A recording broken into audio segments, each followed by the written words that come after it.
Welcome back. All right, so quick news of the day video for all you fine people on the internet. As we've reached Thursday, September the 26th, we're getting closer and closer to when we start seeing some cuts and we start seeing some guys on waivers. But at any rate, we're going to talk about injuries first. We're going to talk about Drew Doughty. Doughty has fractured his left ankle. That's really bad news for the LA Kings. Doughty may not right now be seen as one of the top 5 defensemen in the NHL, but he is still a key guy in that LA blue line. So at this point, the return date is unknown for Drew Doughty, and that's really rough news for the LA Kings. A team that was already seen as probably being like on the cusp of maybe being a playoff team, maybe they drop out, that kind of thing, based on the offseason they've had. And so, yeah, without Drew Doughty, that's really going to hurt the blue line. Again, he's not the same defenseman he was, say, like 5 years ago, but he's still a very good defenseman. And for the LA Kings, they're going to have to cover up for that. So I don't know how you cover up for the loss of Doughty. We'll see who emerges. This would be a really good time for Brandt Clarke to step right in and take that role, or somebody. So let me know if you're a Kings fan. Who do you think jumps into that role, or do you think there's anybody who can provide the kind of minutes and the kind of, leadership too, right? Like there's a lot you lose without Doughty. So I think this is a huge blow to the LA Kings before the season's even got started. So the Kolosov situation with Philadelphia seems to be close to a deal. Elliot Friedman reporting that they are close to a deal. So I've got reaches on the board because, sure, I'm an optimist. But they're close to a deal to compromise. Basically, the Kolosov will come over. He'll play in the AHL. Fine. So Philadelphia telegraphing here that the 22-year-old is earmarked to go down and play for the Phantoms.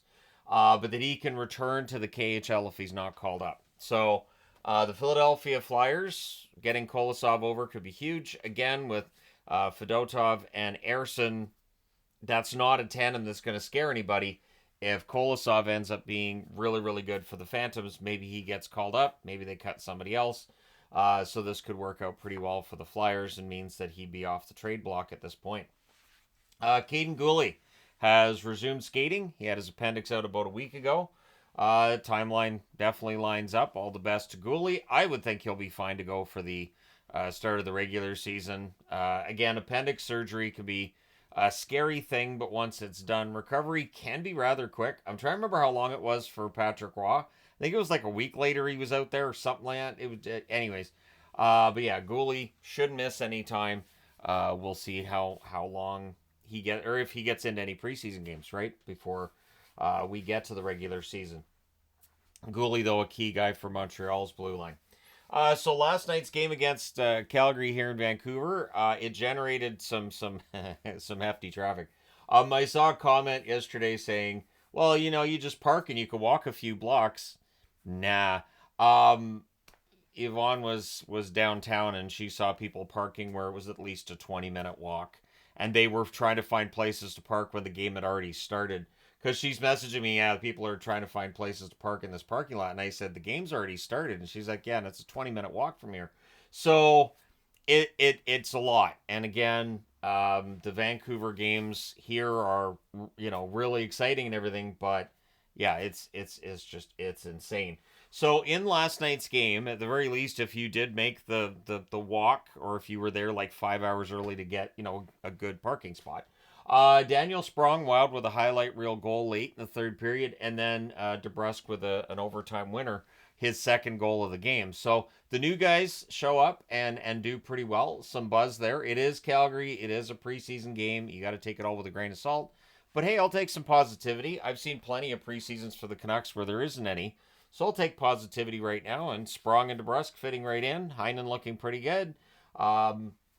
I would say that's a good sign that Patrick Allvin went out and got the players that he needed to get. But again, we'll see when the regular season gets rolling what happens. Maybe they all fall apart. Who knows? But for right now, there's some positivity. I will take it. The Boquists, prominent in last night's loss for the Florida Panthers. Jesper Boquist had a goal and 2 assists. Adam Boquist had a goal and an assist. Again, it was an 8-7 loss against Tampa Bay. For Tampa Bay, Johansson's in the net for the whole 7 goals against. Connor Geekie had 2 goals and an assist. So Connor Geekie, of course, acquired by Tampa Bay in the Sergachev deal.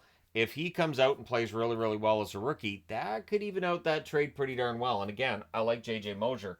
Darren Radish also had 2 goals and 3 assists in that 8-7 win over Florida, which against preseason, so none of those points mean anything. It's like, whose line is it anyway? The points mean nothing. Speaking of points being nothing, Brad Lambert, we'll see if he's got a prominent role with the Winnipeg Jets to start the season.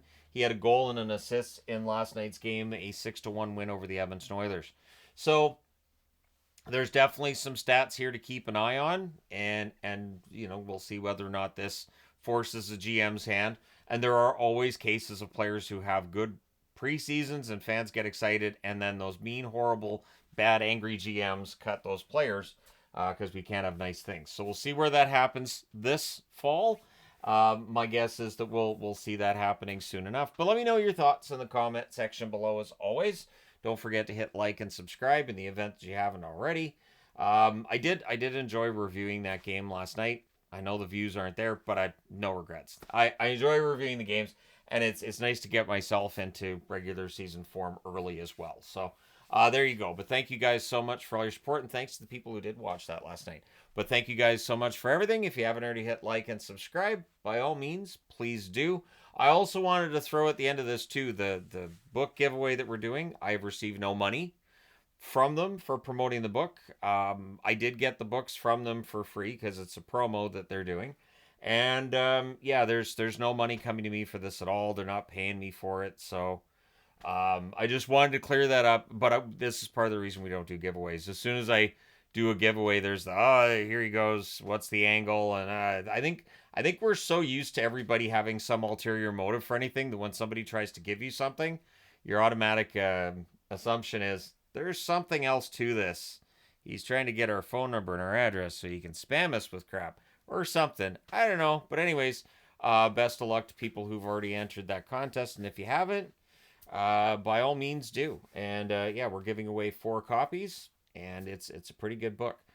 So there you go. But thank you guys so much for all your support. If you're wondering what I'm talking about, if you haven't seen it, it's in the shorts feed on the channel, and I have started doing the occasional short here and there. Don't be surprised when those continue.